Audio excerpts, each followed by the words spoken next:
بسم اللہ الرحمن الرحیم۔ السلام علیکم، میرا نام ہے یوسف اور آپ دیکھ رہے ہیں ٹوڈے نیوز۔ پاکستان کے دیسی لیبرلز پاکستان میں ڈیموکریسی اور سیکولرزم لانا چاہتے ہیں، حالانکہ حقیقت یہ ہے کہ جمہوری طریقے سے ووٹنگ کی جائے۔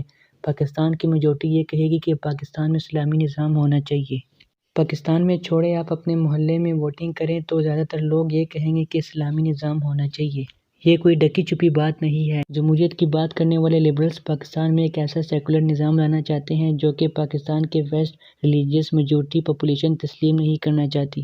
یہ کس قسم کی ڈیموکریسی ہے؟ اور ان کے لوگ اوپر سے یہ کہتے ہیں اگر ایسا ہے تو پاکستان کے مسلمان مغرب کے سیکولر ممالک میں جانا کیوں پسند کرتے ہیں؟ تو اس کا جواب یہ ہے کہ وہاں کی ریسورسز جن کا تعلق سیکولرزم سے نہیں بلکہ وہاں کی طاقتور ڈالر، یورو جیسی کرنسی سے ہے۔ یہ کرنسی سیکولرزم کی وجہ سے طاقتور نہیں ہوئی بلکہ امریکہ کی کرنسی تو امریکہ میں موجود گولڈ ریزروز کی وجہ سے پاورفل ہوئی ہے، جبکہ یورو کی کرنسی تو دنیا کی 400 سالہ لوٹ مار کی وجہ سے پاورفل ہوئی ہے۔ Thanks for watching. اللہ حافظ۔